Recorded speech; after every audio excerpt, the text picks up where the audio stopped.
watching Leicester Till I Die TV.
Watch us on YouTube. Listen on your favourite podcast platform. Or ask your smart speaker To play the podcast Leicester Till I Die. Right, Chris. Oh, Waddy, good evening. How the devil are you all? Welcome along. This is Leicester Till I Die TV, LTID TV, and it's the Monday night Let's Talk Leicester show. Oh, we've got a lot to talk about. I mean, it's a piece of piss, this championship, isn't it? I mean, you know, Burnley just keeping our place warm for us. We could be swapping places again. Forest, what can I say about Nottingham Forest?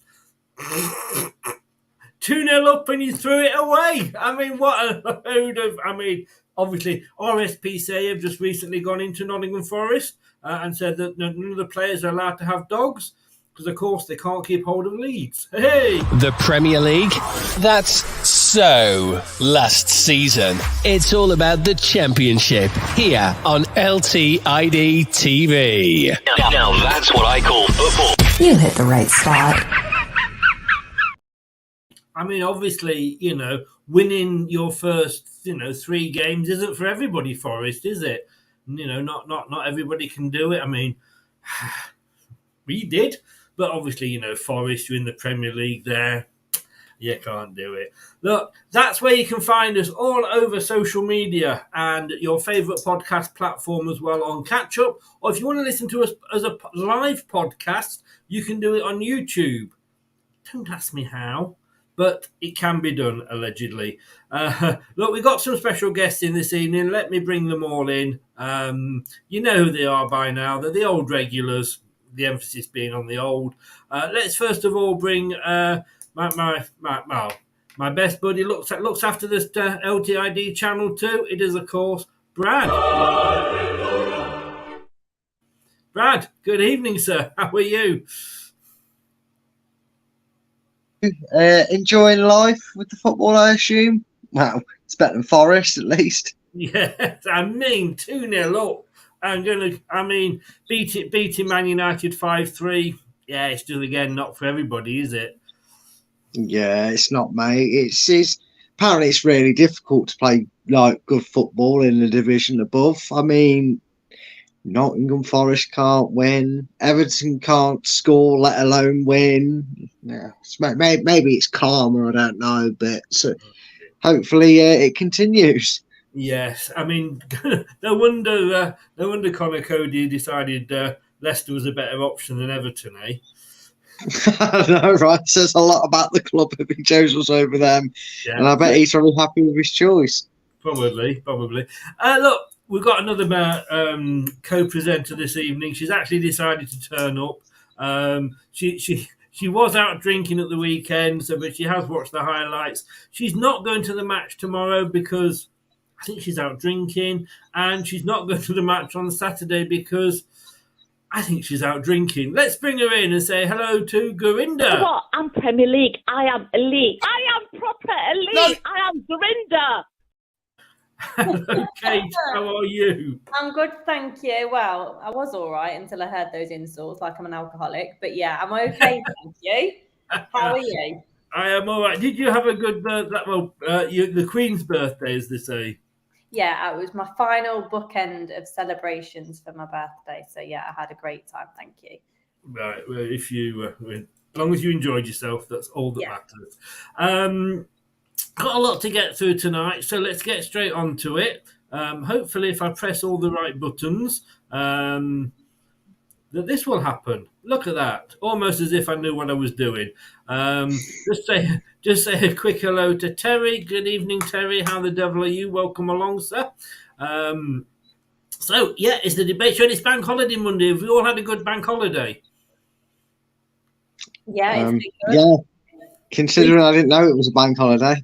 I'm going to say, God, if this was a pantomime, I'd have walked off in disgust by now. Have we all had a good bank holiday? Yes, it's over too quick though. Over far too Yes. quickly. Well, for some of you, maybe I'm not going to go to work again ever. But anyway, let's have a look at this and start. And I want to just come to you, Kate, first of all, ladies first, Brad. This was in. I mean, we all like Rob Tanner. He comes on the show regularly, and to be honest with you, he is one of the better sports journalists. There's very few. I think you'll agree, Brad, like Fabrizio, we tend to believe what he says, and Rob is the other one. And he's written, and I don't know if anybody out there that subscribes to The Athletic, I've got to be honest with you guys, I subscribe to it. It's £1 a month. And at the end of my trial, I went to stop it, and they said, you can have it for another 12 months for £1. But he does write, so it is easily worth it. But he does write some very good stuff. Kate, I mean, are we getting above ourselves here? I mean, he's come out and said Leicester are shaping up to have the best squad in the Championship. Yeah, I wouldn't want to run before we can walk, really. But on paper, we are looking really good. We've been so active in the transfer window. I don't think anybody predicted all of the action that's happened so far in the transfer window so early on. It's good to see that. I think we're coming on to talk about that soon, that some of the outgoings over the next week as well, I think will be really important. But yeah, definitely going to be up there in terms of squad strength and depth. I thought Leeds looked pretty impressive at the weekend as well. I think despite their slow start to the transfer window, I think they'll be up there as well. But yeah, so far so good, and one of the best in the Championship, I would say. What do you think, Brad? I think it's it's a little bit premature because obviously we'll talk about a few players later on in the show, but I would be struggled and very hard to press to go through the entire Championship and name me a squad that's better than what we currently have, because we've kept hold of a lot of quality. I know they didn't show it last year, but you don't suddenly become a crap player overnight. They had one bad season. Well, yeah, unless that's the case. But we haven't. And again, that right now, as things stands right now, I would say that's probably right. I don't think there's a squad out there that betters us. There's squads that are close to us and similar sort of strength to us in certain areas, but I think overall, we've got far superior side in terms of talent than others. He does say somewhere, and I just couldn't find it then, Kate. I was just looking for it, that he's seen journalists when the team sheet comes out, there's a sharp intake of breath. You just not necessarily at the starting 11, but at the players that are actually sat on the bench. Yeah, I think the Coventry manager made a comment on the first game of the season, didn't he, that we had 100 million sat on the bench, which he said was very nice for some. So yeah, we have got quite a lot of depth there. Quality, we know some of the bench aren't what they're like on paper, but we just got to hope that it's enough, really. Yeah. Brad, 31, we're going to have a look at individual players in and out in a second ahead, because, of course, Friday, my God, I can't believe we are talking about deadline day on Friday. Did I keep my yellow tie? I got rid of a lot of stuff. I don't know if I kept my yellow tie ready for transfer deadline day. If not, I'll just have to put the yellow undies on again. We've got 31 members in the squad, 31 players, I should say, in the squad. We're only allowed 25. Some have got to go. I'm worried. I'm going to be honest with you, and we will say go through individuals in more detail in a second, but some of the names that are being linked with moving away, yes, it leaves us 25, but how many of those are loan signings? Are we becoming the Nottingham Forest of 23-24? No, you've got to have this balance at that level. First of all, because the reason you've got to have the balance, you're always going to have dependency on loan players, is because 9 times out of 10, as we see, there is a clear out when you fall from the Premiership and go into the Championship. You see a lot of players that will scarper and run. You know, we knew Maddison would want to go. We kind of knew Barnes would want to go.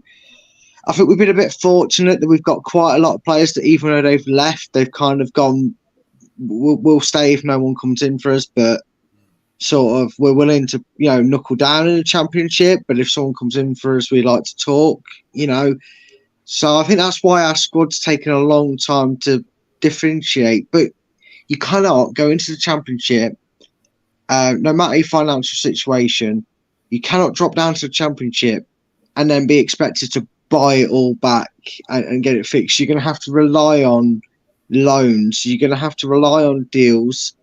And Enzo's in a situation where a loan deal goes for a hell of a lot quicker than a transfer, which is why we're getting these namby-pamby, plays 65%, plays 26 games or whatever it is, including the loan deal. Because I suppose Leicester are kind of hedging their bets that just in case we're not in a financial position, i.e. we don't get promoted next season, we don't have to sign these players. It's all semantics. But yeah, you have to rely on the loan market a little bit. Yeah.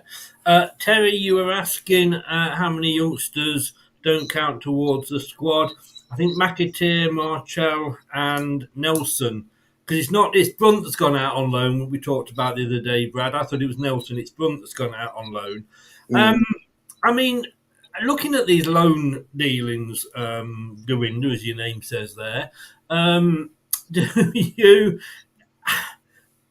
When you let a player go out on loan, I suppose it's 50-50 whether they actually ever go back to the club. I mean, let's take, for example, Cashaday. He's there at Leicester now. If he's getting regular game time, if he's scoring and Chelsea go on and they've brought more players in, he may look at that and think, well, I ain't going to really get a chance if I go back to Chelsea. So it could literally be worth my while. I'm getting regular game time of actually staying.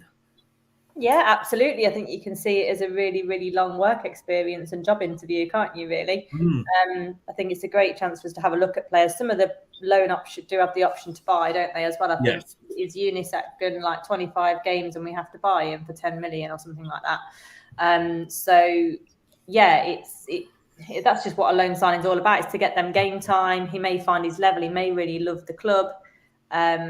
And if he has a good season, if any of them have a good season, it's a decision to make, isn't it? Like you say, it's a toss-up between going back to a club like Chelsea, which is obviously going to have Champions League football, but it's absolutely pointless if you're not going to even make the squad.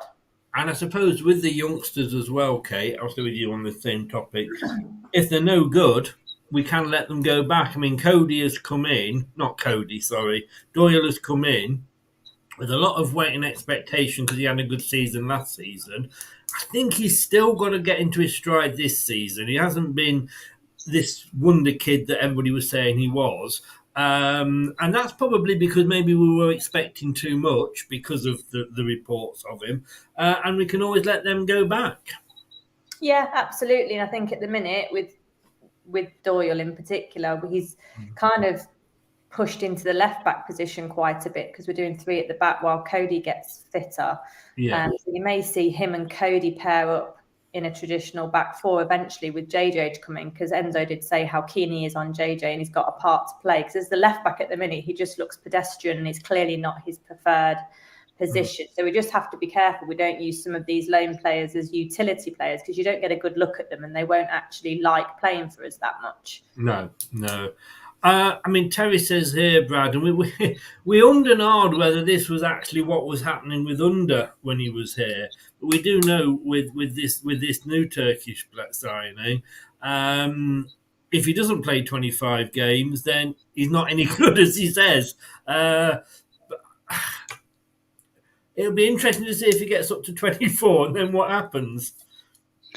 Well, you'd sort of like to think that with that bearing in mind, I don't think Enzo would let it get that close to to decide not to sign him. I think if he's got maybe 20 games or 18 games and he's just not lived up to what Enzo was hoping to see from him, he just won't play for us again. If he got to if you're letting it get to 24, you're assuming he's going to play the 25th game unless we're going to go ahead with the purchase. The only way you maybe couldn't see it that wouldn't be down to him playing would be if he maybe had a few knocks, played 24 games and promotion wasn't secured. So it was a case of, well, we can't guarantee 10 million until we go up. Something like that would have to be the only other reason. Yeah. Andrew says, hey, Kate, we need to start bringing through some homegrown talent. I think Enzo's doing that. I mean, to say that Brendan was supposedly this great coach that got on so well with the youngsters. We all know, great coach. Some said, Bell end. Others said. But we know, just for Brad, that one, he kept saying about bringing youngsters through, and he didn't. I mean, those that he brought through, it basically was really just Dewsbury Hall, because they're in what I've forgotten his name already, that went to Newcastle, Barnes. You see, they're leaving, I forget them. He'd already sort of broken through, but I think Enzo is really showing us what a good squad of youngsters we've got there. Yeah, I think so as well, because Casey didn't get a look in last year, really, did he at all? You have to remember as well, I think the two most promising players, Braybrook and Alves, have done ACLs, which was just the worst look for us. I don't know what it is about that injury at the moment with Leicester City, but they were the two sort of shining stars, if you like, in the under-23s. I was looking at Will Alves today. I think he's back training and stuff, so hopefully we might see him at some point in the future. But yeah, it's definitely looking like he's ready to try people, because they're free. I mean, they're not part of his squad numbers either. And I think I tweeted about it yesterday that with the case of Casey McAteer and a few others, it's like a free loan move. Like Harvey went to West Brom for a season. Casey's got Championship football for a season to play regularly, but for us to see then if he's ready to take the jump next year, hopefully, when we go up. Yeah. Is it ACLs for Braybrook and Alves? Alves, definitely, and I'm sure it's Braybrook as well. I was watching that great medical program this morning. That was the program, not happened to be on this morning. they had a doctor on, and they were talking hamstrings and what have you, and even a hamstring you can be out for a while, and it's all right coming back. It's again, you've got to get Matt Fixture and what have you. But yeah, I mean, and when you come to think, Brad, we've got a youngster here that comes on, scores a goal, and then doesn't get even in the squad. He's got no favourites, and he's saying, scoring goals doesn't, guarantee you're going to be in the next squad. But when you're winning games, you can't argue with the guy, can you? No, you can't. Like when it's going good and working, you really can't put much towards the manager, and that's the thing. Each opposition in this division comes with its own way of playing, own style of playing. And look, I mean, Enzo calls it dead right in his press conferences that I watch, and he said they're aggressive. They've been aggressive from the start. So he probably looked at that, realised they're probably not going to change their ways.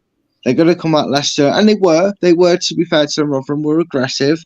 I said I was a bit worried, didn't I, Chris, that they might, be aggressive and be our toughest test, because we were more the favourites than we had been in the other three games. And he seems to pick his side based on that sometimes. I know Casey McAteer was injured, so you wonder whether Marcel would have maybe has got the chance that he did if he hadn't got injured after the first game. But that doesn't matter. At the end of the day, like you said, Chris, he's shown that he's not afraid to mix it up. Whether you've scored one goal, got an assist, you'll get dropped or replaced if he feels that someone's going to do a better job for that particular game. So it's good to see, and I like to see it. Sure, there's going to be a few regulars in the team. You're going to need that, and we're seeing that with Dewsbury Hall, Doyle. Can't believe I'm saying this, but Vestergaard playing week in, week out. Yeah, shut up, Chris. It's his love child now, Kate. It's his love child.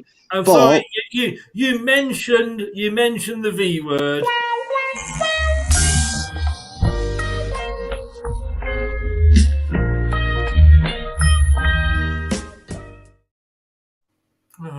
Vestergaard. Oh, No, look, my God. all I'm saying is that given the chance, he's doing okay. He's doing okay. And it just shows what a new manager can bring in. But I'll stick with you for this one, Brad. That Rob Tanner is saying, and I think I've said, I know I've said this, that we are the team that everybody wants to beat. When we roll into town, we are the Manchester City of this division. And like it or lump it, we're going to be stuck with that and the old PSG of the Championship tag. And teams are going to want to beat us more than, no disrespect to them, more than Bristol City, more than Rotherham, when because of who we are. And we've got that trophy behind me there. We've got the FA Cup. We've got the Community Shield. We are the winners. So, yeah, it's we're going to have to sort of accept that, don't we? Yeah, you do. It's part and parcel of football. It's part and parcel of being the red hot favourites. I would probably say Southampton are probably second in that case if you want to beat them. And I think I said this during the previews and maybe even on the watch along that you're going to have a target on your back. We're Leicester City. We've come with a lot of experience, a lot of quality players in our team. I know a few have left since then, but we've, like I said, still got a majority of them around. And we are the favourites. The expectation is very much that Leicester will go back up at the first attempt, whether that's automatic promotion or through the playoffs. And even if Rotherham are to have a season that they're expected, where they maybe struggle, maybe even go down, if they get a scalp against Leicester, at least the fans will be able to still go to the pub in the off season and say, yeah, we didn't have a good season, but we beat Leicester City and they got X amount. You want to be the club that says that, and right now as well, Chris. That team is itching. There's a team itching to be the first one to say we were the first one to beat Leicester. And that makes it even better the way we're playing at the moment and how things are going. I did say this, Kate, a couple of weeks ago. Do we need to get that first loss out the way? No. Well said. No, but I know what you mean. I don't want to lose, obviously I don't. Well, but you want get to see how we react at our first fall, don't you? We will fall at some point. So you want to see how we react and regroup. I thought, all of the games, for some reason, we're not coming out in the second half, but we're learning to regroup. And I feel like Saturdays looked like we did that a bit quicker than we'd done in the previous couple of games. There is a feeling where you want to see how the guys respond in a crisis or going 2-0 down in the first half, that kind of thing. So we'll just wait and see. But in the meantime, as has always been the case with Leicester, momentum is everything. Even during the championship year when we won it in 15-16, even though we got that draw against West Ham, and how important it is not to lose the momentum with Leicester. We've always been that type of team, so it's just keeping that going for as long as possible, really. And I think, following on from Brad's point, people will want to go for us a bit more in these early games because we're not quite gelled yet. They know that we're a totally fresh team that hasn't found its proper playing style, starting 11. So we're kind of the weakest that we're going to be at the moment, I think. I'll quote you on that. But what I think, okay, is when we won the Premier League, we lost to Arsenal quite early on, didn't we? I think it was quite within the first, was it the fifth or sixth game, if that. And I'm just thinking it's easy to get over it because you can say, well, look, it's early in the season, we're gelling, blah, blah, blah. But if we have to go on this fantastic run, and I'd love to do it where 20 games unbeaten or something, then when you do lose, it's kind of harder to take, isn't it? Yeah, it is. And I think whoever you lose to, like with Arsenal, we always lose to Arsenal. They're such a hard opponent for us. But if we lose to Leeds or to Ipswich or to Southampton, that's a real test because they're our direct peers and opponents, really, who we'd like to think that we'll be up there with. So if we lose against the bottom of the team, Rotherham, for example, that kind of that kind of lower, where they're going to be lower table, I think it might be a little bit easier to take because those teams can just pull out results occasionally. But when it's your direct peer, you've got to react better because it's a 6-pointer, really, isn't it? It's a 6-pointer. Brad, something that Kate said there, and you may have hit on it in a few shows ago, it is a good point that the second half, we don't sort of come out. We have this sort of, we have this first half where we score a goal, which is more than we did before. Under Brendan, we had, all the possession. We played well, didn't take advantage, went down early in the second half. I think the difference is, though, now is in these second halves, when we don't start well, as Kate said, we do have that. We do seem to come back more. We never came back under Brendan, did we? No, if anything, it was like London Bridge. Leicester conceded and they'd fall down. It was almost ridiculous and laughable if it didn't make you cry watching us last season, because we used to, Chris, we could probably not say a word to each other during the games, but we would see Leicester at 0-0 at, say, 30 minutes last season and we'd go, they're playing well, but you just know if they score, it will collapse. And we wouldn't even, it's like we knew where the game was going to go the longer it went. And this is what I mean, the complete contrast in the two managers and how they do this build-up play. And I'm going to start calling it build-up play, not slow, methodical football, because as much as I like eating a thesaurus, it is what it is. It's build-up play. The biggest difference is, when they go 1-0 down now, not only does London Bridge not start collapsing, but they just don't seem to care. Like, I don't mean that as in they're going, oh, I don't care if we, I mean, as in they don't let it affect them. They're not looking panicky. We don't suddenly start putting 20 passes wrong and out of play. We don't start shouting at each other. We don't give them the ball away in dangerous areas, or at least not as much. I mean, any team gives the ball away from time to time. But the one thing I also have noticed, and it's still yet to happen, I know we came in at half-time against Rotherham 1-0 up, but we haven't seen this Leicester side be 2-0 up, 3-0 up, and come in and do it. Because what I have noticed is, whether we're winning or drawing, it seems, or even losing at half-time, which, again, we're yet to see, we always seem to start the second half slow. And I wonder if that's just a tactical thing, that it doesn't matter the situation.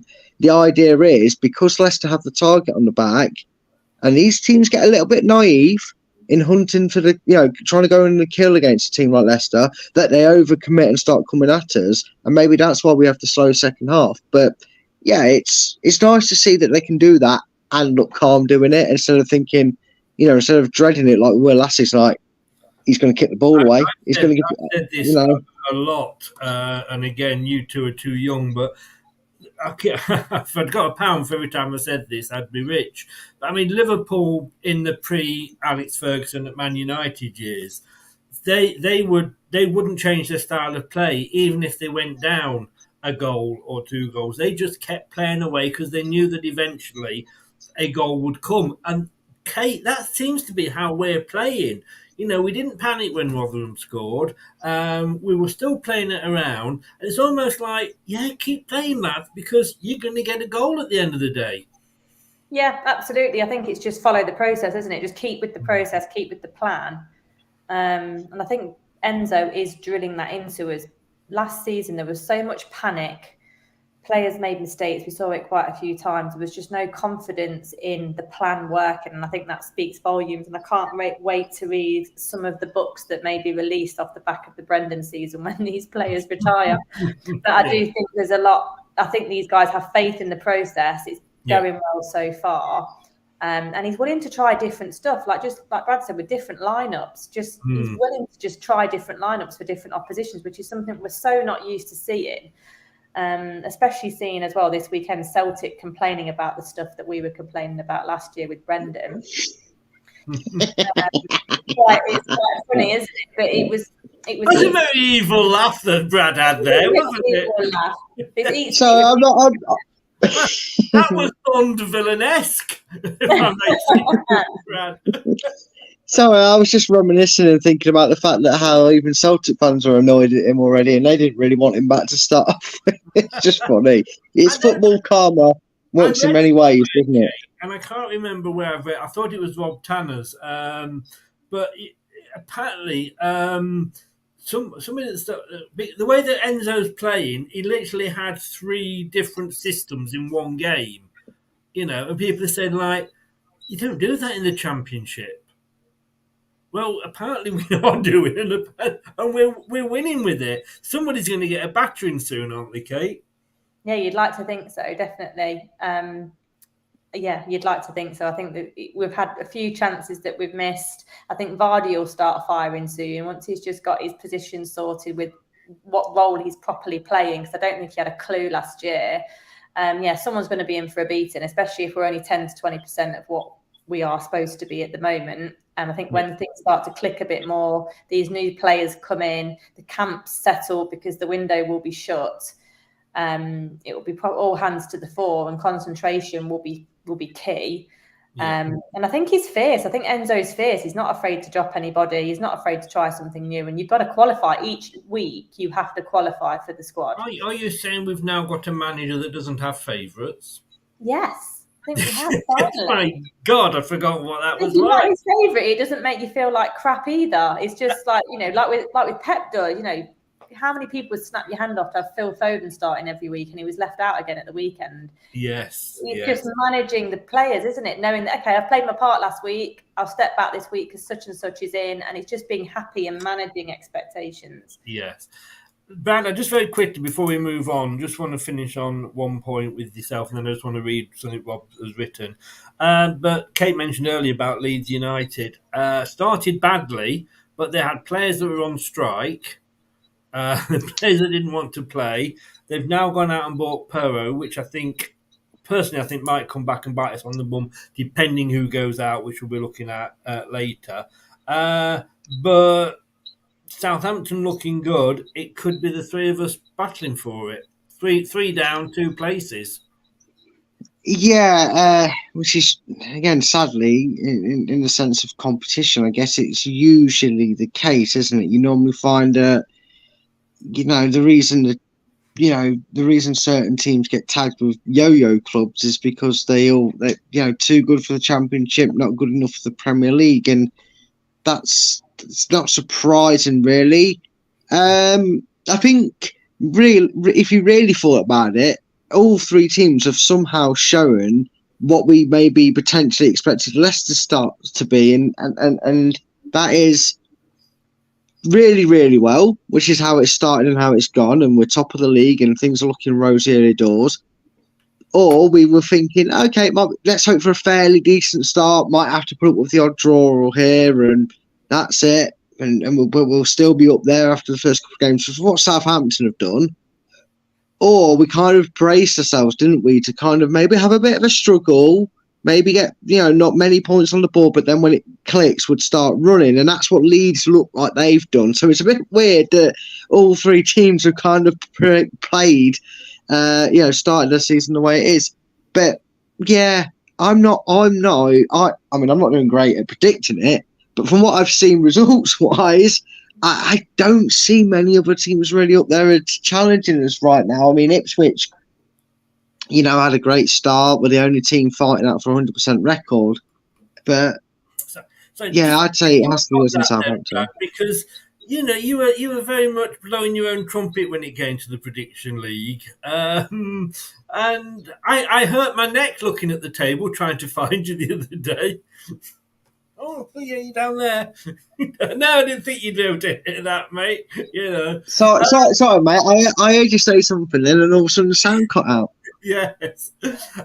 Leeds United and Southampton, the clubs relegated with Leicester, will be strong too by the end of the window, with the latter in particular cash-rich after the sale of 3 key players. But there is a reason why, when the team sheets come through, whoever Leicester play this season, journalists covering the opposition blow out their cheeks and ruefully shake their heads at the list of names chosen by Mark Kaiser. Leicester are building a squad the fans can be excited about, but which must also be able to carry the burden of being the second tier's big hitters and the scout the other 23 clubs want to claim. like I say, never a truer word. I do like what Rob says. Right, well, we'll move on because the transfer window is coming up on Friday, and we'll be looking at a few ins and outs straight after this. The TalkSport Fan Network is the ultimate on-demand destination for the UK's best fan-led football podcasts, including Leicester Till I Die, independent analysis and reaction for the Foxes faithful. The TalkSport Fan Network. Unbeatable club-dedicated content created by the fans, for the fans. Follow the podcast on the TalkSport Fan Network. I sound sexy when I talk like that, don't I? If only. It was a rough night. It was a rough night, guys. Kate, I can't believe it is transfer deadline day. We've got a few shows this week. Tomorrow we've got the watch along at 7 o'clock of the Tranmere game in the Caribou Cup second round. On Thursday, Brad will be doing the preview show. On Friday, Brad will be doing the prediction show. And then straight after the prediction show, we at 8:30 through to the close of the window, which is usually about 11:15 because you're allowed a few minutes. We will be doing a transfer deadline day special. And we'll be looking at the signings we've made, the players we'll be letting go. So I think there'll be quite a few going this week. But Kate, we sort of touched on this before we came live. And when we're talking about the transfer window, we're talking about the players that are coming in and going out, etc. I'm getting quite fat on this, humble pie that I'm having to eat, because I said at the start, I wasn't sure about Enzo. Was he the man for us? The experience that he's had at this level. I did want the Ipswich Town manager or Thomason from Blackburn. But my God, he is well, we've said it, haven't we, so many times, he's blowing us away this season. What a choice by Top. And Top, in fairness, backing him 100%. Yeah, I agree. I always back Top 100%. I think we do a really thorough job. I think what a lot of fans get frustrated with is that we do it on the down low. We don't put our dirty laundry out in public very often. I think there'll be loads of names that got interviewed that we don't know the half of. So when Enzo came out the hat, it was quite a surprise. But also, he's a young manager. I like it when young managers get picked. Brendan was always our cherry on the top choice that I think Vichai would have wanted. But he came at cost. And he came with arrogance, whereas Enzo's got a point to prove, as much as the club has, that we are worthy of being in the Premier League. So I'm dead chuffed. I think he's fresh. I think he's really experienced. He's learnt a lot of Pep. If Arteta's anything to go by, we could do great. They're both products of Pep. I'm glad you're eating humble pie, really. That's all I've got to say. Fine. I don't mind eating. It's one of my favourite hobbies. I'm not going to lie. Look, we do. We moan about Brendan at the end. Bell end. And like you say, he was arrogant. But look, he did bring us to European campaigns back-to-back for the first time in our history. He got us, let's be honest, to a semi-final of a European competition, albeit not the one that we went in for, but we did get, and we were only beaten by a club that was managed by one of the most successful European managers there's ever been. Won us the FA Cup, got us the Community Shield. So he did come up with that arrogance. At the start, he kept it though, but how long are we going to be able to keep hold of Enzo? That's my question, Kate. Well, if he does the business like we want him to do, it will be quite difficult to keep hold of him. However, I think Leicester's such a good pull in terms of attraction and having autonomy, which a lot of Premier League clubs don't give you. I couldn't say abroad. He might be interested in going abroad. But I think he sees it as a project. And when you're a young, ambitious manager like he is, I think you want to see it through as much as possible, as long as you continue to have the backing of the board and the free rein that he's probably been promised. So we'll just have to see there, really. But he's quite ballsy for Top, because it would have been easy to pick a name, like a known name, who's already been in the Championship, who's already proven. But as is the case with us, we don't do what others want us to do. We do our own thing. We do our own game. And most of the time, it's been okay. Yeah. I mean, Brad, as Kate said there, it was ballsy by Top. He surprises us. I mean, we've got to say this, Top and Vichai RIP before him. Sven, I mean, where the hell did that come from? All right, it was an experiment that you could say didn't work, although I think, the fact that we were in 8th or something when we sacked him, was questionable. Bringing Nigel back that was completely and utterly left field. Going and getting Brendan, I mean, in fairness, nobody really expected that. It's probably like the biggest there, apart from when we went to get Jock Wallace, it was a huge signing. But what I like about what's happening now is that Top is backing him. We do know last couple of seasons he wasn't able to. We know the reasons why. Somebody said earlier about the FFP, but we have got to get rid of these big, high wage earners. But Top is saying yeah, we're going for this. Yeah, definitely, and I think he's always tried. They've always tried, Leicester, under this ownership, to bring in somebody who's here for the project and not the short term. I mean, God, Chris, the 90s might be wonderful memories, but they came with some shoddy spells of managers, didn't they? I think we had little. I mean, we nearly lost O'Neill less than a year into his contract. Mark McGee, wanker, absolute wanker. But we had a period. The bigger club work, didn't he? If I remember right. Apparently so. Apparently they were. But I mean, it only took them to the mid-2000s to get up to the Premier League. But we don't talk about them being a bigger club. But yeah, I mean, we had a hell of a ride, didn't we, back then when we had a manager? It felt like every 6 months. So you look at their history in longevity. I know the Pearson one's probably the exception to that, but they were there for as long as it felt they were benefiting the club and the project was going in the right direction. I don't think any manager that has been sacked by Vich Iyer when he was alive, God rest his soul, his dad, was ever unjustified. I don't think there's been, sometimes we look at Watford, Chelsea, who make catastrophic signings of managers and catastrophic jobs of keeping them and whatnot, but I don't think they've ever come with an unjustified reason for sacking a manager. And I like the fact that this gamble, if you want to call it that, which I suppose technically it is, no matter how successful it is, has paid off. Yeah. Doug, welcome along to the chat. 10 men yesterday, and you still came back and won. Well done. It wasn't the sending off I was expecting at the start, to be honest with you. I thought it might be Trent that took the early bath, but I didn't see the sending off, so I can't comment on it. But Kate, I mean, when we had the the match with and all the sort of the celebration of Ichai afterwards, how many ex-managers turned up? Oh God, phenomenal! All that had been sacked, all people that had been sacked, and Craig Shakespeare's come back as well. All right, I know when you get sacked, you get back a nice huge payoff.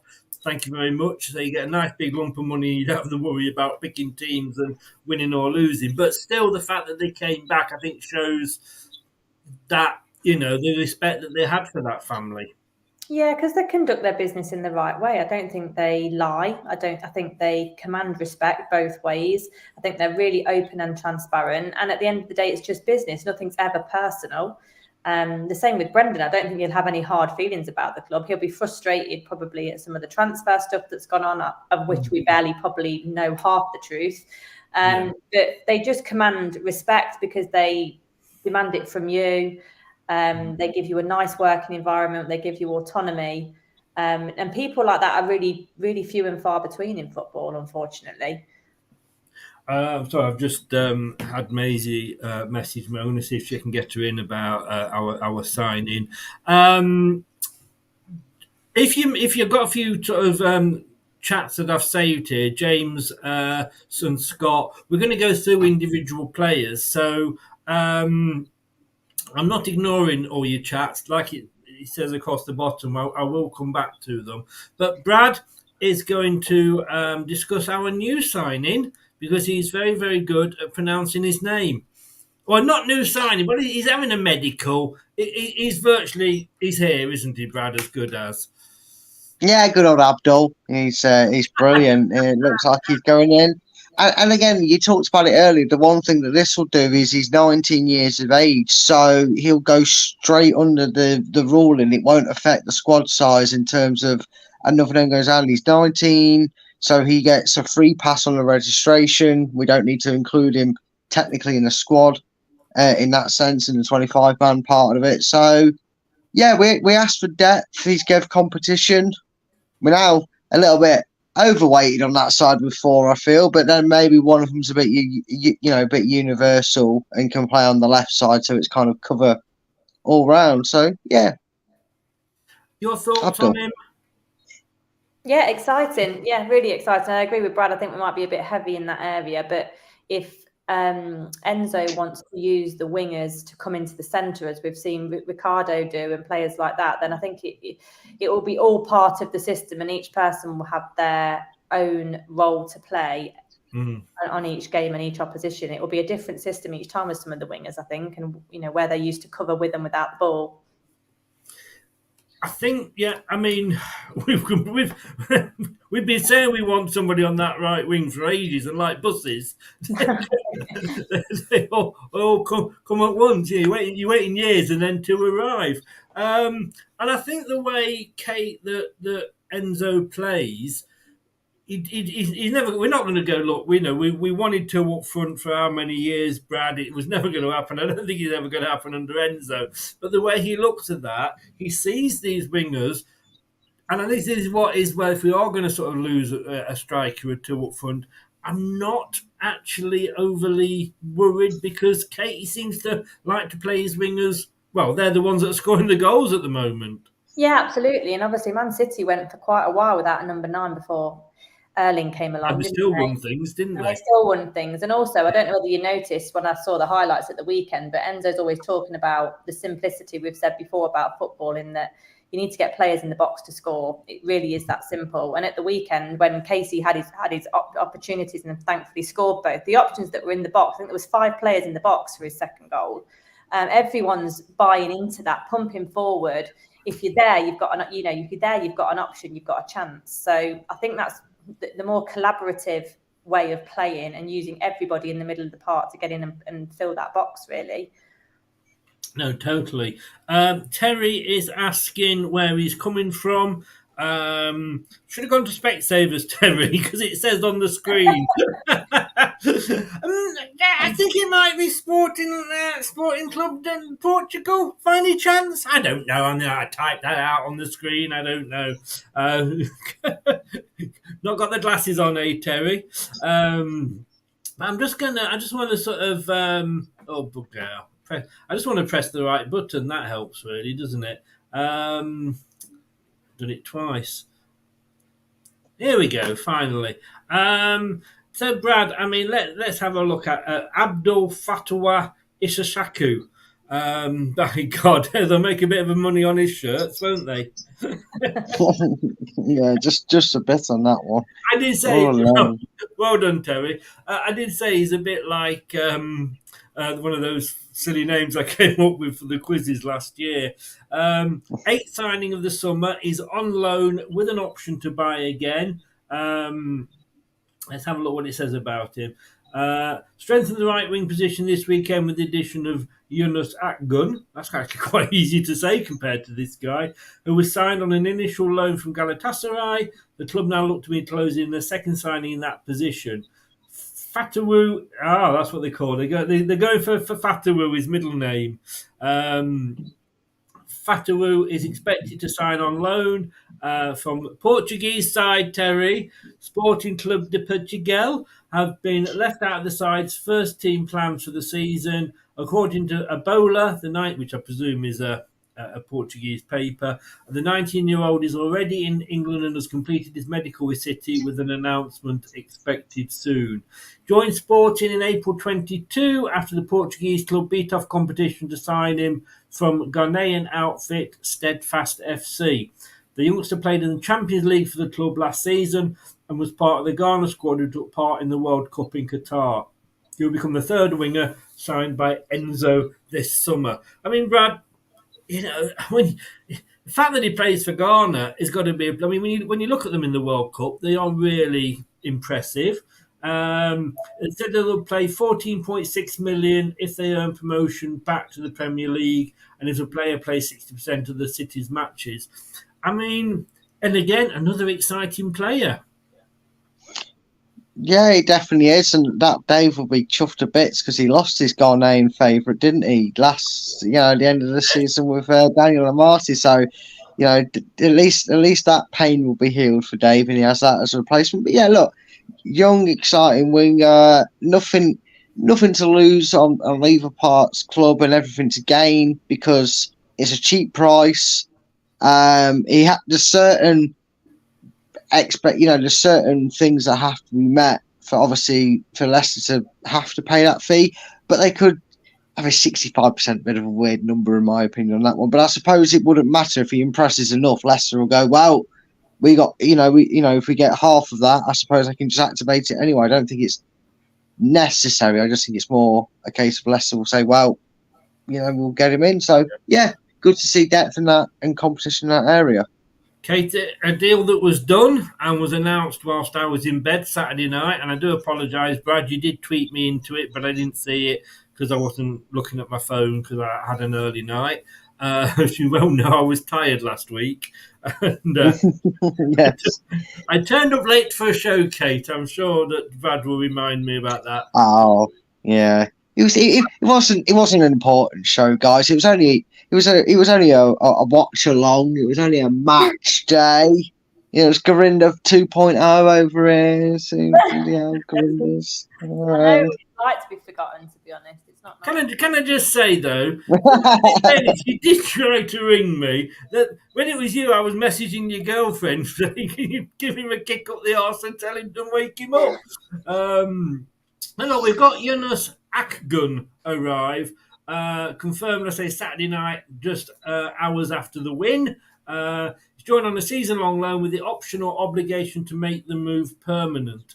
Galatasaray's strange move have actually announced the details of the deal. They announced on their official Twitter account, can't call it X, an agreement has been reached with Leicester City Football Club Limited for the temporary transfer of our professional footballer player Yunus Akgun with a conditional compulsory purchase option. According to the agreement, Leicester City Football Club Limited will pay a temporary transfer fee of £429,000 to our company. The footballer's conditional transfer fee is £7.7 million. In addition, in the event that the player is transferred and they sell him on, they'll get 15% of any future sale. Sounds like a bloody good deal, Kate. Yeah, it does. Yeah, absolutely. It's interesting that the other winger for Galatasaray is Tete, isn't it? So I'm hoping that he's better than Tete. But it sounds really exciting. He sounds really chuffed to be here as well. I think he said as soon as he found out Leicester was involved, it was a bit of a no-brainer. Yeah, it's another exciting winger for us, really. He seems to have a bit of experience. They're just so young, aren't they? They're all born in the 2000s, which is just unbelievable. Are you feeling old now? You've celebrated your birthday about 10 times. Is it picking up on you? I know, it really is. Are you trying to spend the whole year drunk so you don't have to think about how old you are? Yeah, it makes it easier. Terry's got to go. Thank you, Terry, for popping in. All the best, mate. But he does look impressive. I mean, just saying there, his Galatasaray, which, let's be honest with you, perennial Champions League. All right, you could argue, it only Turkey, but still, 3-time Turkish championship champion winner, Turkish Cup winner, Turkish second tier winner, Turkish Super Cup win. Brandy's got more trophies than Harry Kane. Yeah, but I mean, I was going to say, to be fair, I've got a few man of the match and medals from when I was a kid, so we've all won more than Harry Kane. It's not that difficult. But yeah, it's impressive resume he comes with. I know people say, "Oh, Galatasaray aren't the side they used to be," but they've been up there as predominant team before, and yeah, so it looks good. Like Kate said, he's a young lad that's born in this 2000s odd era, which is scary because I still think 20 years ago was the 80s. So There used to that's be how a it's saying, when I was growing up, there used to be a saying, when policemen started to look young, you're getting old. Now it's only when footballers look like they've just got out the cot, then you're getting old. But yeah, it's exciting. This is what we want. We want youngsters, aren't we? I mean, Kate, you can remember, I'm sure, I know Brad can because we've talked about it, under the lights, when we were in the Championship before, the ex-Premier League players that were coming to us just to earn a last bob or two. We were like the Derby and Jones Football Club, weren't we? Yeah, we really were. Yeah, so this is refreshing to have people on the right end of their career wanting to come to us. I'm just looking at his stats myself. The only thing that I've noticed is he hasn't got that many goals. So whether he's that type of winger, whether he's just more assists. So it'd be interesting. What are his assists like? It doesn't really say here. It just says appearances and goals. Oh, okay.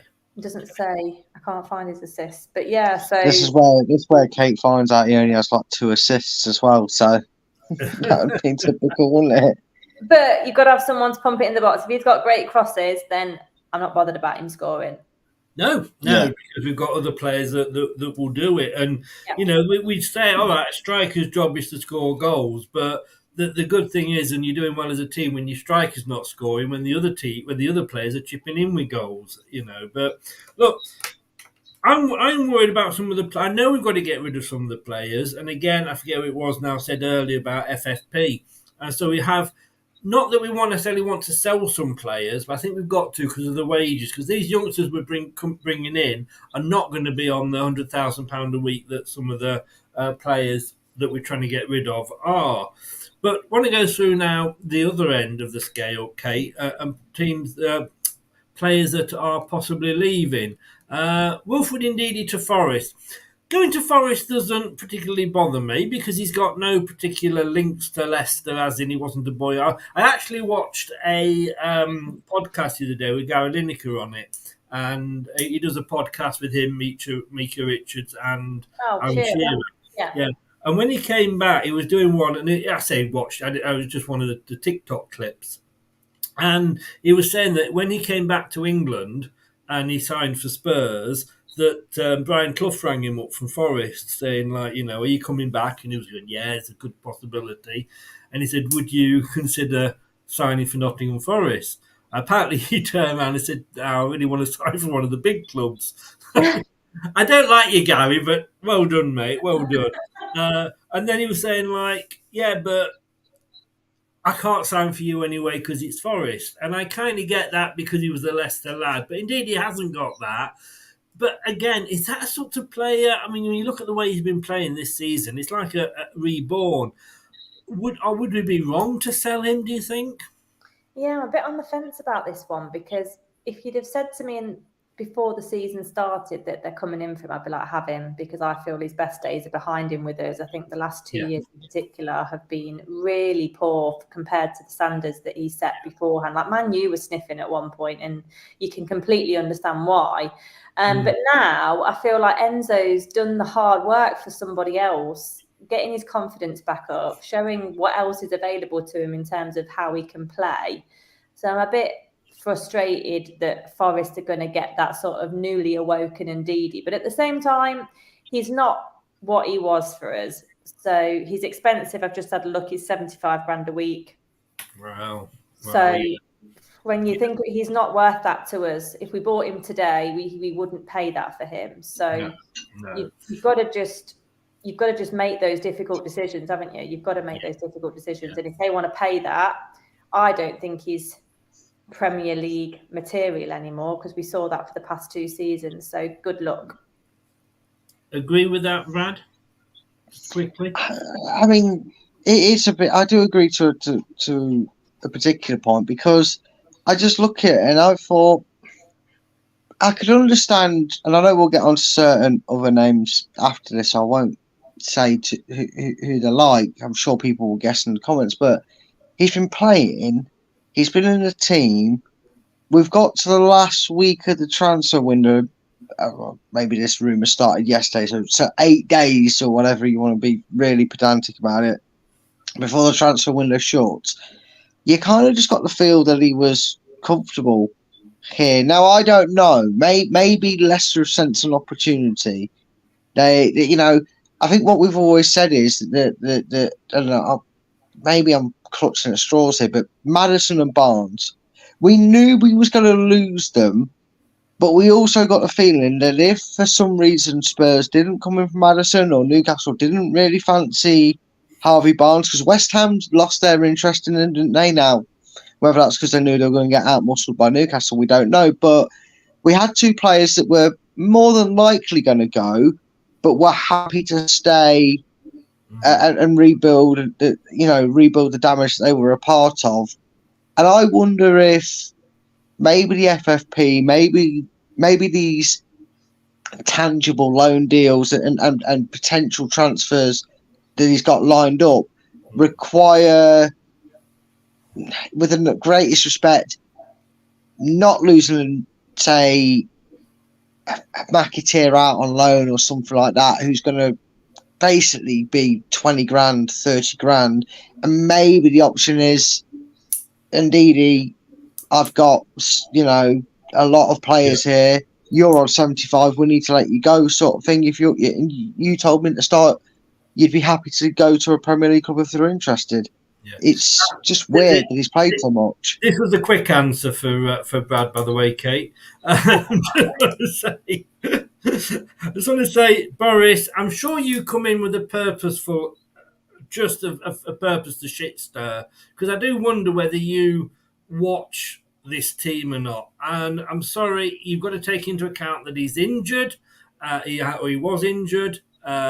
You've got to take into account that he was under a bell end that wasn't playing him right, and I'm sorry. I think the fact I'm going to argue, Boris, and say no, you're completely off skew there, and I don't know who you've been watching. The fact that he couldn't care, I think, is an accusation that I don't think you could really throw at Ndidi. Do you, Kate?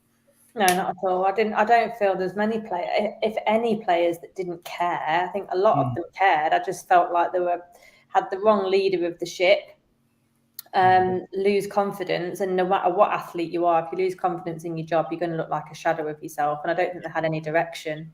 I think we'll give it about, should we count to 20 and see if Boris mentions Vardy? Okay.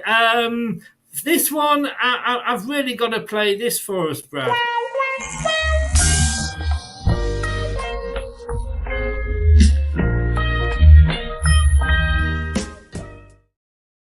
I mean, if Castagna goes, his face not going to go because, they've been best bum buddies for the end of last season. But look, Castagna to Fulham. Silva, the Fulham manager, is saying it's as good as a done deal. I think we both agree, don't we? Then we'll get Kate's opinion on in a second. But Brad, yeah, I mean, I don't think any of us will be crying into our soup, will we? No, I won't. Similarly, for some of the reasons that Kate said, he's not been interested in playing for Leicester from the second that final whistle went. Against West Ham at the end of May, he wasn't interested in the Championship, and kind of a little bit like what Kate was saying about Ndidi, the fact that we're going off what we've seen over the last year or so. Yeah, fine. Be my guest, Fulham, take him, because look, don't get me wrong, he's had some great moments here. I'm not besmirching, but I'm saying if you're going off what we saw last season and how he played and struggled to play last season, because he got exposed a lot on that right-hand side or the left-hand side, whichever one he was on, it's not a big loss. And at least we knew where we stood with him, because, it hasn't featured on and off the bench. I think we kind of knew he was going to be a player that went. So, come on, let's get another 70-odd grand wage taken off the chunk of the bill or whatever he's on. It's not the worst loss in the world. Yeah. Will you be sorry to see him go? Okay, I'm just reading here on the Mercury. It says, I'm just trying to look at Liverpool move. I'm just trying to work out who that's for. But your thoughts on Castagna going? Will you miss him? No, I won't miss him, but I think he's been a good servant for us. I think he's got elements of quality in him. I think all the Belgian members of the team that we've had got quality in them. I don't think he had his best season last year. We did get caught out a lot, like Brad said. I also feel some of his injuries, so his shoulder problem and his fractured eye socket, I think you've seen before with players that they just lose a bit of gumption and a bit of aggression when they have those horrible kind of facial injuries. So it wouldn't surprise me if that's affected him. And he's not even featured at all this year. So I'm not paying someone 70 grand a week to basically use Seagrave. It seems absolutely ridiculous. So when you're thinking 150 grand a week, we've got spare if Wolf goes as well. Yes. You know, that's massive. That's massive for us. Yeah. I mean, he made the bench on Saturday, but he didn't come on. That was a bit of a weird decision. But look, in Enzo we trust. Brad, this was a guy that you were saying isn't going anywhere. And me. Oh, he's injured. Shut up. Well, in fairness, big up to you, Kate, because I don't remember you saying that, but both of you, this is the standard. I mean, you know, Gary Lineker has Alan Shearer and Mika Richards. I have Kate and Brad. You know what? And you're very lucky, so make sure you count yourself lucky. Yeah, should be privileged to have us. That's the words I'm looking. Privileged and lucky. That's the words I'm. You know, you sound like two of the dwarves. Here they come, privileged and lucky. Brad, it is a bit of a weird one, but look, that's the thing when a new manager comes in. If you've just signed for the old manager, there you go, and the new manager comes in, and suddenly it's like, well, I don't want you.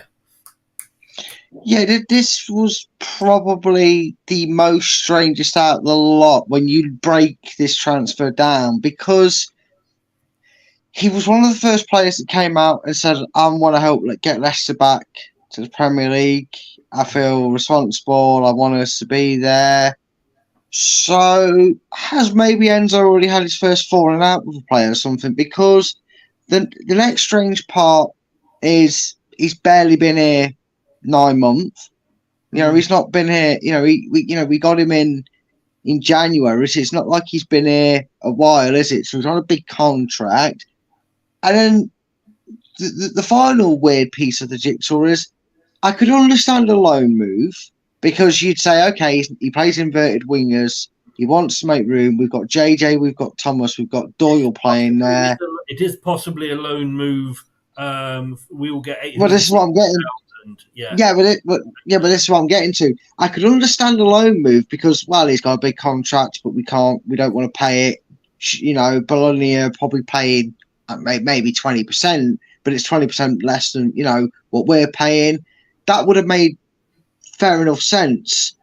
But the fact that you've got a player who clearly was up for the fight, didn't care that it was a championship, wants to be a part of it, and then you loan him out, and very openly, I think this is again a weirdly very open transfer. It's like 4-year contract, medical's all done, but it's just a case of if and when's a bit, and it's very strange how open it is. Why would you want to sell him? I'm a bit confused why it's not just a straight up loan and why it's got a weird buy market to it. It's funny that the two what you would call left back players, because you've got Doyle, who seems to be filling into that left centre back if it's a back three, and left back if we're playing more. So he tends to fill that role. Like I said, you know, after the game, I think he is still developing. I think there's still room for him to improve.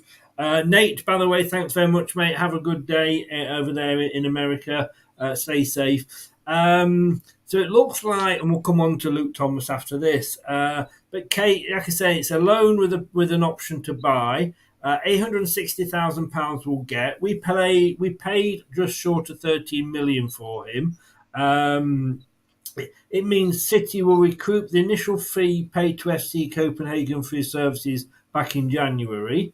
It is said the defender cost an initial 15 million euros, with City possibly paying another 5 million in add-ons, which we will save, so we're not having to pay for those.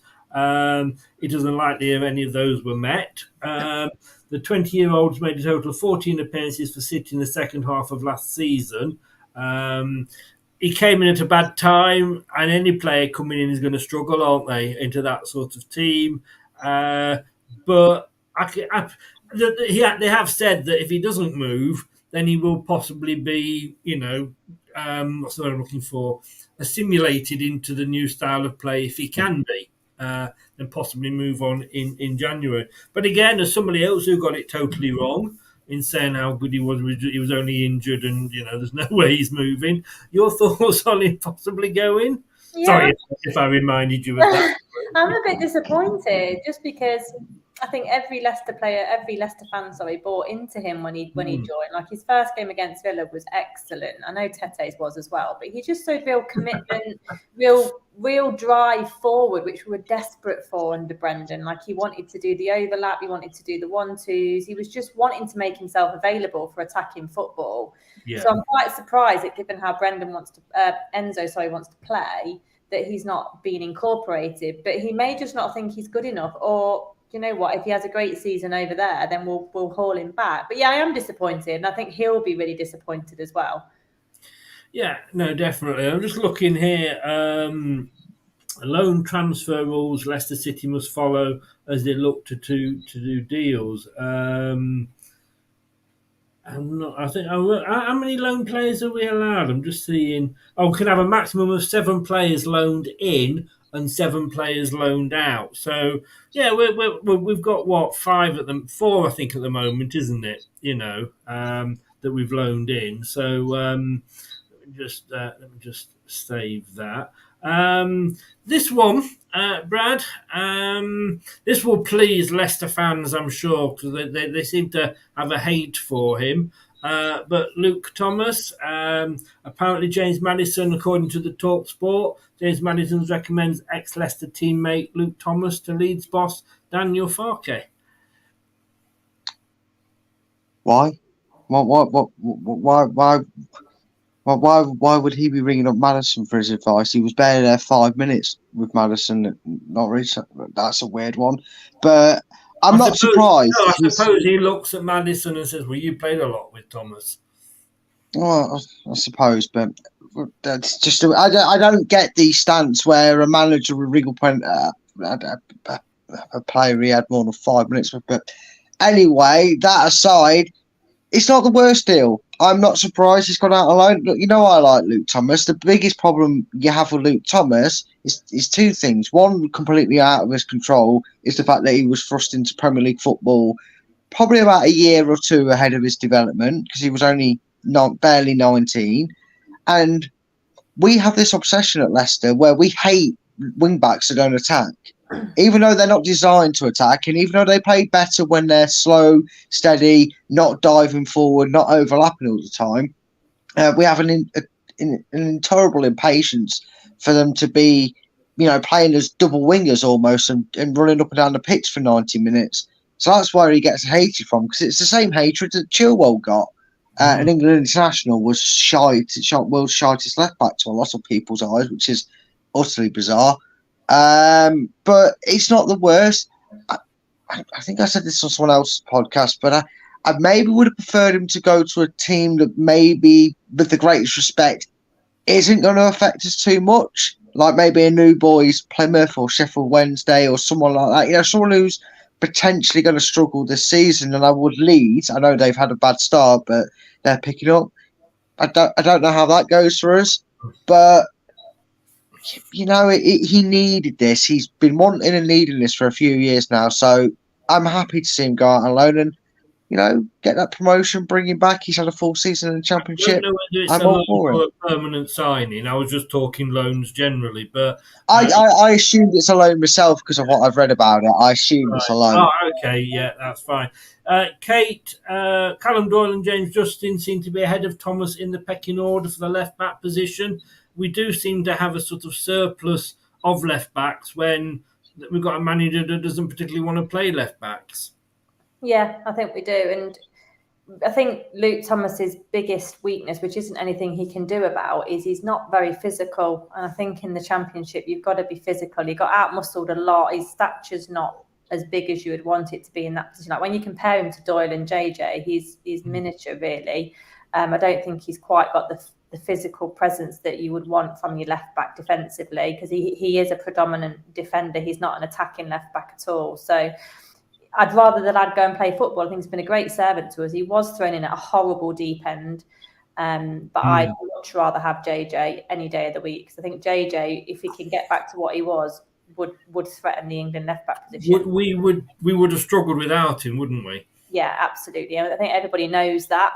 He did such a steady job. He's not going to set the world on fire. He did a steady job. And yeah, I want the lad to play football. I want anybody to play football. If you're not going to be part he said he wants to play football, but he's not actually said he wants to go. But, when you're looking at, Ricardo, if he stays, is going to be playing more of an attacking role rather than as a out-and-out right back. You've got Doyle will be brought in, who seems to probably be his first choice.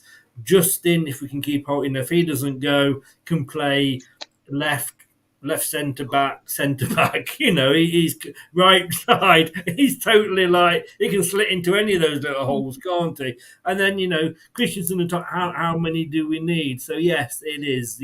But it's going to be a busy week for us as Leicester fans. I'm absolutely sure. We're going to have a quick look at the games that we've just gone and just coming up, and then we can all nip off to bed, and we'll do it again.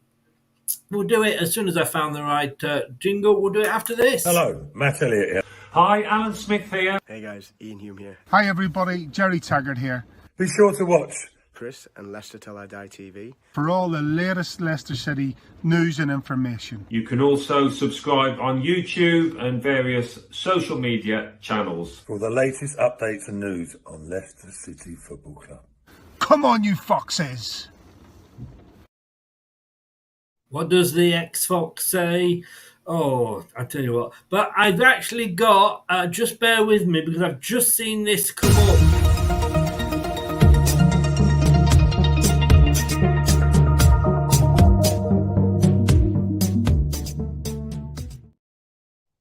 Apparently, breaking news, Nottingham Forest are officially shit and they let a 2-goal lead slip and they lost to Manchester United 3-2. Oh, 2-0 up and you let it slip. What can I say?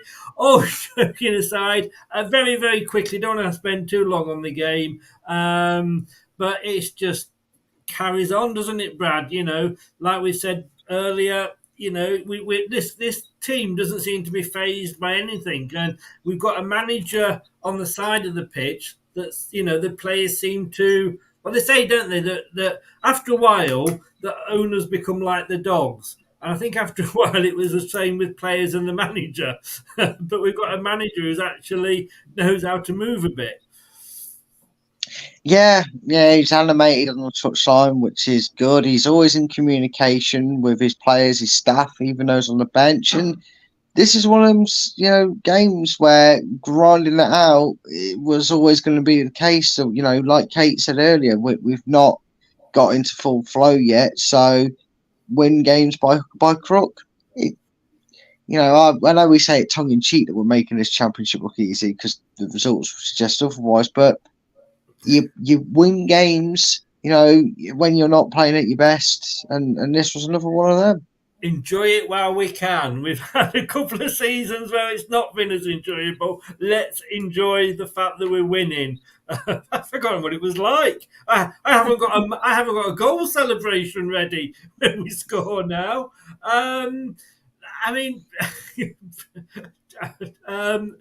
forgot your name then, Kate. It's at the bottom. It's at the bottom. You've changed it from Gurinder, and it's. I have. I should do that. At least I didn't call you Dave. I know you've seen the highlights. You didn't see the match, but McAteer. He says today it's what dreams are made of, and he's a youngster. He shouldn't be having that sort of confidence or playing. The first goal, well, that was good enough on its own. But that second goal, he had it. It was a box full of players. He took it on his right foot. He passed, he swapped over to his left foot, dummying one of their defenders, and he slotted it into the goal. Who needs signings? Yeah, absolutely. He just did so well. And that's what confidence and belief does to you from your manager. Like if you're old enough, if you're good enough, you're old enough, aren't you? It doesn't matter what your age is.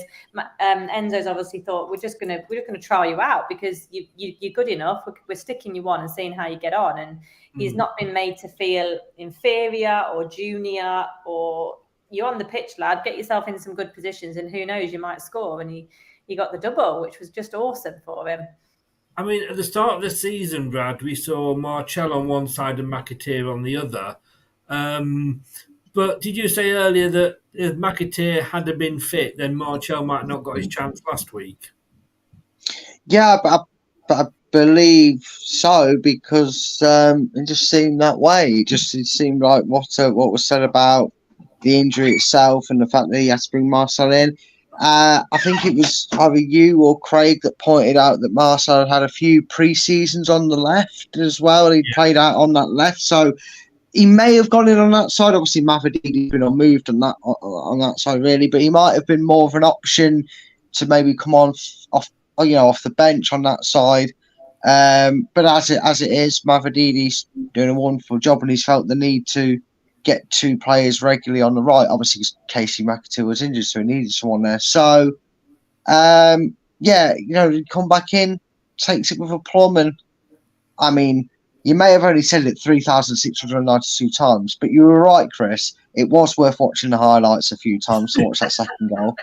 Poor Brad, he came on post-match. He had me and Luke, both of us having seen the goal, and he hadn't seen the goal. Watch the goal, go and watch the goal. I was just using my poor old imagination, and it still wasn't as good as the goal itself, but I thought I might have seen. It wasn't good. But, Kate, I mean, what makes me laugh is here, he's 22 years old. He's not a youngster as such. I mean, what age did Wayne Rooney make his breakthrough?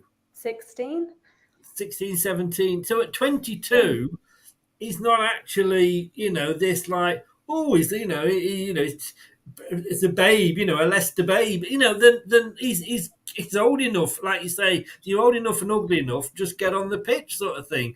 But what I like about Enzo is that I think once the other, maybe when these new signings come in, we might not see much of Marcel and McAteer, but by the time they do, we know we can call on them and we know we can rely on them. And they know they've had that experience of being around that match day, of coming on and having the crowd. So they've got that experience, haven't they? Yeah, absolutely. And I think you want players to fight for their place because we've seen it probably for the past couple of 3 seasons now, that the starting 11 for us was getting a bit too predictable. And with that comes complacency from those starting 11 in certain areas. I think Wilfred fell into that. I think Ndidi fell into that a bit, just to shoe in every match, and you don't have to battle and fight for your place. So I'm hoping it will bring a lot of competition in those wide areas for us. We need to use them a lot more.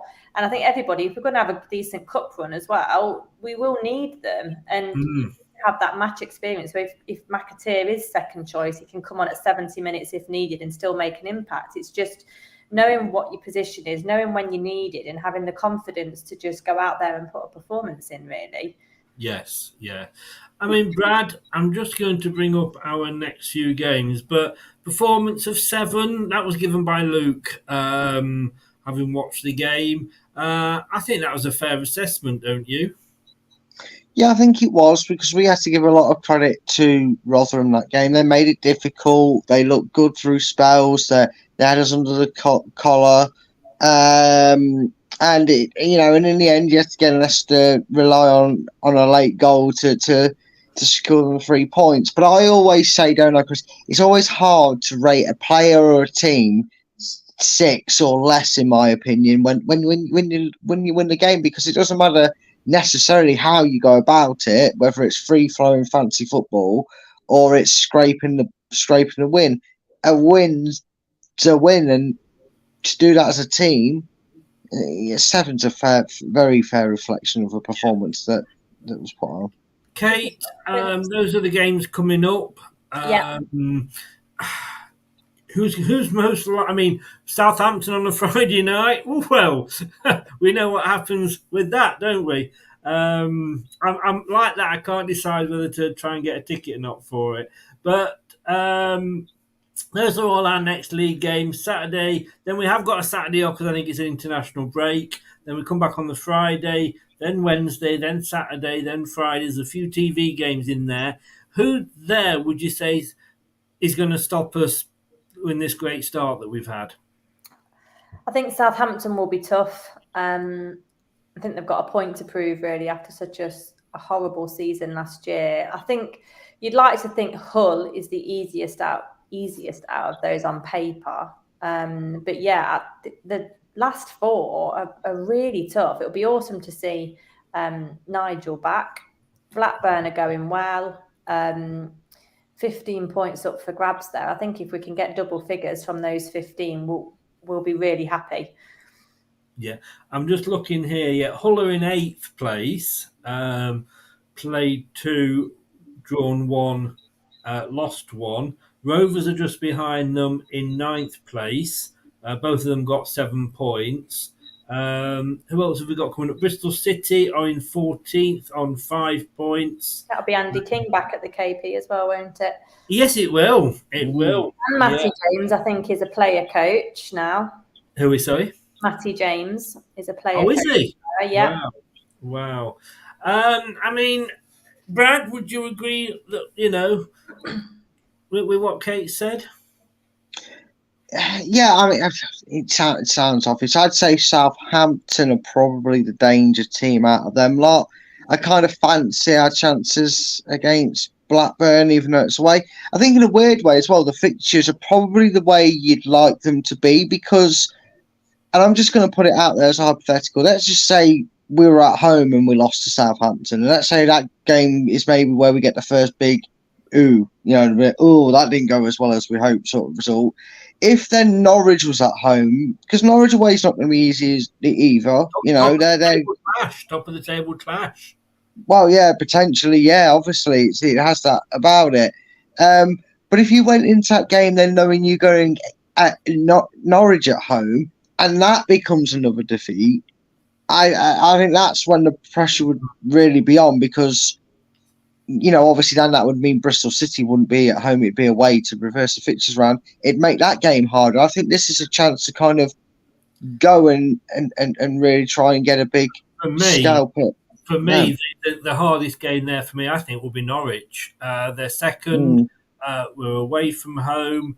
I'm surprised that they're in this division because it was their turn to go up again, wasn't it? But Southampton, they managed to do the double overs last season anyway, so who knows what will happen with that. I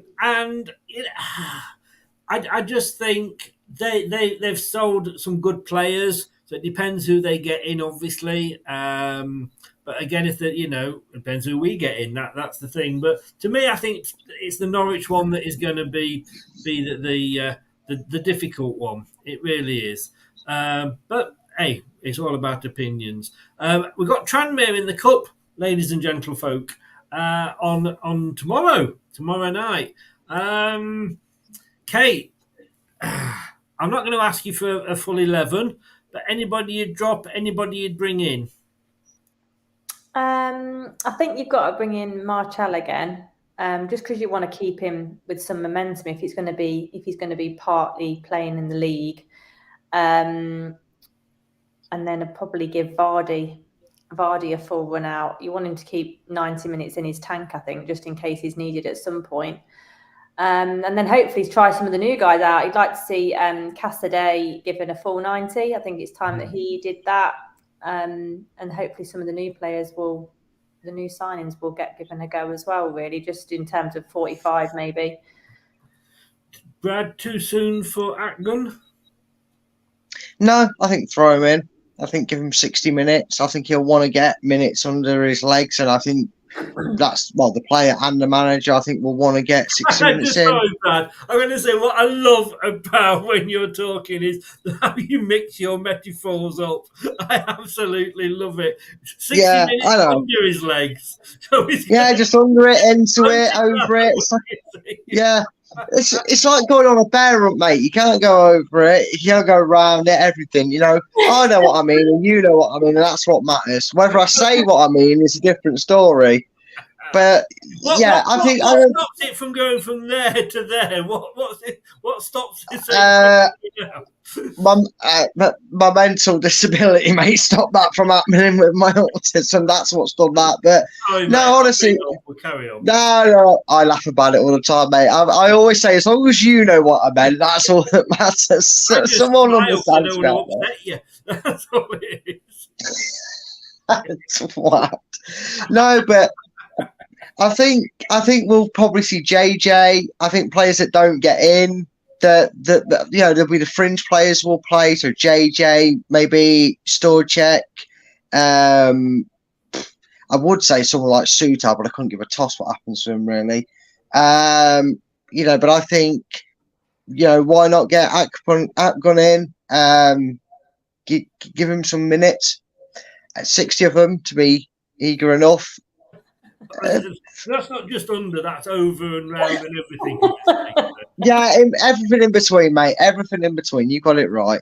I've got to say, Kate, I mean, some of the players, I suppose, that haven't been playing could be leaving this week. So you don't want to sort of play them and then get injured them and get stuck with them, I suppose. But Daka, does he make an appearance at all for you? I don't think he will. But he's supposed to be going as well, isn't he? Wasn't he supposed to be looking at a London 25 or Palace? Yeah. Well, apparently 25 million to Bournemouth, and they've made great signings before, like Dominic Solanke for 20 million. So I can have him. One thing we didn't quickly mention about transfers is Suter's got to get out this week, man. If he's not going to be, he's just got to go. Yeah, I have all the players that are getting linked away. I'm like, why the hell is he not going? He's not been linked. That's why I didn't bring him up. He hasn't been linked yet. I'd offer him out with a free Twix. or maybe offer to pay for the petrol money. That's expensive, isn't Why are you not in football management? Yeah.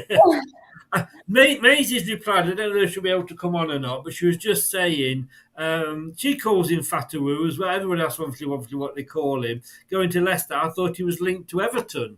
But then Everton with transfers and just stealing them, it doesn't work out, does it? Because they've tried to buy half our squad this season as well. Well, all our strikers anyway, haven't they? Everton. That is true. Okay, last thing then. Score predictions for Tranmere. They are League 2. They are one place. They've actually gone down because they lost at the weekend. They are one place off the bottom 3 of League 2. Having said that, I think only the bottom 2 go down. So I think they're safe. And they're only there because Colchester didn't play at the weekend. Played 5, won 1, lost 4. In fairness, they have scored 8, but they have conceded 9.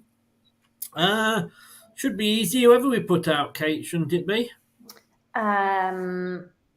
No. These things never are they? Whatever team we put out, it won't be a team that's well oiled and rehearsed. So it would be players that are, like you say, we could be putting some players out that we ideally want to get rid of and might be saving themselves a bit so they don't get injured. So it won't be easy. It wasn't easy against Burton. It wasn't, they gave us a good run at times. And they'll be up for it. I think Tranmere will fancy it because they've got the home tie and it's a big game for them. It's a really big game for them. But you'd like to think that, we should comfortably win in 90 minutes. I'm guessing, Brad, no extra time, straight to penalties, no replays. I assume that's the case with the League Cup. I'm assuming that's how it is until the semi-final stage. I don't think there's any second leg or replays in this competition anymore. You might say that we have got enough games this season, haven't we? Yeah, we don't need any more, do we? Really? No. In terms of games of that longevity, I kind of agree with Kate. You might say this is a League Cup final for Tranmere. I mean, they're used to that against us, aren't they? Losing them, so I wouldn't mind the same outcome. It's not like that really does break that expression, doesn't it? It's their cup final. They've already had us in one of them. But it is for them. It's going to be a big occasion. I don't think we'll be as disjointed as maybe Kate thinks we will be, though. And I mean, don't listen to me. I can't predict toffee in the Championship, but I'd actually think that Leicester will win quite comfortably because I know it was only 2-0 against Burton, but I still can't think to this day what Burton did to trouble us as a side when Leicester were playing the way they were doing. And I think if we play that way against Tranmere, it's going to be one-way traffic for the whole game. So cue Tranmere beating us 1-0. Sorry, I was speaking then when you said that. Sorry, score prediction, Kate? I'm going to go 2-0. I presume to Leicester. Leicester, sorry, yeah. No, I'm being facetious. Yeah. Brad? I'm going 4-0. Ooh, Yeah. confidence. Yeah. Maybe I'll go one better and go 5-0 and a hat-trick for Daka. Who knows? And Vestergaard pops up and gets the other one. Yes. He's popping up. He can't jump. He'll just have a tap in. No, he missed the header for their goal, didn't he, Kate? I thought you'd bring that up when it was at the opportunity. No, she didn't bring that up. And in fairness... Oh, was it him who he was with? Was it him? Well, okay. Well, if you'd have been at the game, Kate. So, well, take to you. Oh. I've watched the highlights and even I know. I couldn't see who it was. I've watched the highlights probably 3 times. I couldn't see who it was. You couldn't say, I mean, the fact, he is sort of like twice as tall as everybody else and doesn't jump. I've got to be honest with you. When I'm doing the watch along, and I've got the game on a TV screen here just to my left, but then I've got the camera here. I've got an LP. What am I saying? A laptop there, a laptop here. I don't, and then obviously everybody's commenting, so I'm having to sort of keep an eye on those. So I don't see every bit of action, and I didn't realise that he hadn't jumped for it. But Jerry Taggart was saying that it was very much Hermansson's fault that they scored, that he should have come out and got it. Did he get a call, do you think? Because looking at it, and look, all joking aside about my love for the man, he didn't jump. What, but there was a defender behind him, wasn't there? Yeah, there's a defender behind him. Yeah. I can't see that was the keeper's error at all. I think the defender needed to do better with the header. That's just something we need to work on, isn't it? It's still a worry. Balls in the box for us is still a worry like that. Yeah. The thing is one there is.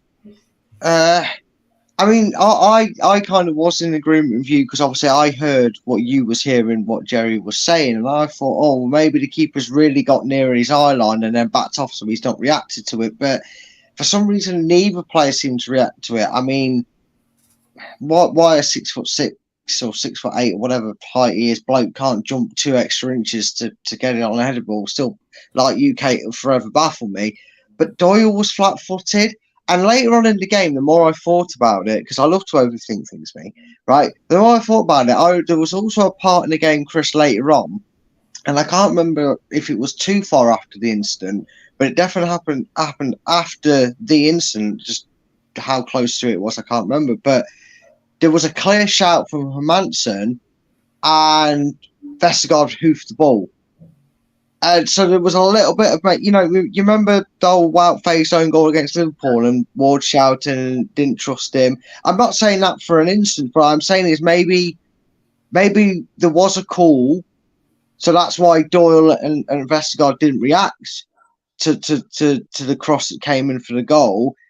And then they kind of gone, well, you called it and then changed your mind and didn't let us know, so I didn't know to react. So this time I'm not trusting you to shout for this because this is a risky ball. I'm just going to get rid of it and then we'll deal with it next time. I don't know, but that was something that stuck in my mind ever since it was brought up. And that is the defender's job, though, is it not, Kate? I mean, and I said this with FaZe, and I don't blame him for either of those 2 goals. Even if the goalkeeper's shouting for it, if you think you can clear it, you boot it into Rosette in that position that FaZe was. He could do that shot another 100 times, and there is no way 99 times that's going to go end up in Rosette. Yeah, you know what I mean. Yeah. And I would never blame a defender for not listening to the goalkeeper if they think they can get it clear and boot it to safety, if you like. And keep it simple. Keep it simple. Get it out of danger. Yes, as safely as you can. He could do that again if he tried, could he? No. And at the end of the day, we won, so who cares? That's a word that Nottingham Forest won. When you're 2 up, don't let it slip. Like you'll be slipping out of the Premier League this season. Oh, sorry, did I say that out loud? Sorry, that's my brain, you see. I haven't got anything stopping that there, you see, Brad, just like you. But there we go. Ladies and gentlemen, thank you both very much for coming in. Really do appreciate it. She is off celebrating. Well, she's at the gym, aren't you, tomorrow, Kate? And you're out celebrating on Saturday, I believe, again. But where can people follow you if they want to? Yes, my Twitter handle is @KateBlakey40. The name on there is KateyB44, KateyB44. Follow me on Twitter. I'm going to have to get a on the buses thing, aren't I? Set up, Blakey. I'm sure you get that all the time. Yeah, I get that a lot all the time. Someone at the gym calls me Olive as well, which I'm not. Oh no! That is at all. That is totally unfair, but I'm making a note of that. Why did I just tell you that? Why did I just tell you? Why did you? Now you're gonna get it. You're gonna suffocate. You're gonna suffer. Brad, where can people find you, sir? Well, here most of the time, obviously. Well, yeah, here most of the time, but you can find me, as my name says there, and that you can find me on our sister channel LTID TV2, which is easy for me to say compared to you lot on the chat. So yeah, go and give us some love. It's football quizzes, and soon LCFC women's football updates will be going up there as well. So if you want to check that out, make sure you're gonna subscribe to that channel as well. And if you really wanted to follow me on Twitter, you've got, you'd be insane to do so, but it's at Full-Time Focus. And if you really want to, for Facebook. But yeah, that's it. That's where you find me. Does anybody actually call it X? I don't. No. Send me an X. What do you mean? Maybe that's what happened with the Spanish after the World Cup. She said, send me an X. She meant a Twitter. Oh, yeah. Yeah. With the nature of what X stands for on the internet, I don't know why he's chosen that letter of the alphabet. I wouldn't know. And I'm not going to search that because it'll be on my history. It's a rumour I've heard. Is it? That's all right then. Gentlemen and ladies, thank you so very, very much. Kate, have a great week. Yes, we'll see you in a week's time when Dave will be back. And Brad, we'll see you tomorrow at about 7:00. Yes, you will. You'll see me. Because Brad's nice. Brad's not actually going to the gym. He's actually going to come on and support his team and show his team some support. Hey, I'll be trying. No, Chris just gave me the puppy dog eyes and says, "Please, Kate won't come on. I need someone on." So I said, "All right, then I'll save you, Chris." You're a sucker for it, Brad, aren't you? Yeah, I know. I can't help it. I'm not elite. Yeah, I'm not elite in this time, man. Got to be honest. One thing you did say right there, Kate. He was second choice. Anyway, thanks very much. I know as you said it, Brad. Well, yeah, shot myself in the foot there, didn't I, really? It's fair. Take that. Thank you very much, both. I'll see you when I see you, and let's just keep this going. Thanks very much there to Kate, and thanks to Brad. Great chat, and it's great. At least two of the three of us know what we're talking about. I have no idea, but we'll be back tomorrow. We will at 7:00 when we'll be doing the watch along. Not sure how I'm going to get it. Hopefully on the Fire Stick for the Tranmere versus Leicester League Cup game. And of course, you can hear us if you prefer to listen to us. Leicester Till I Die podcasts on the Apple iTunes, Spotify, Google, Anchor, and all podcast platforms. Something is coming. Something big to this podcast. Hello, Chris. Hello. The podcast, the watch-alongs aren't on podcast because obviously it's a 3-hour thing. It's on YouTube podcast, though. I will see you all tomorrow at 7 o'clock. Thanks very much for watching. And if you've been listening, thank you for lending me your ears. Take care. I've been Chris. This has been LTID TV. And this one's Arnie. Goodbye. Thanks for watching. These videos are tremendous. You'd better like them too, or I'll be back. This podcast is proud to be part of the TalkSport Fan Network. TalkSport. Powered by fans. That will conclude this evening's entertainment.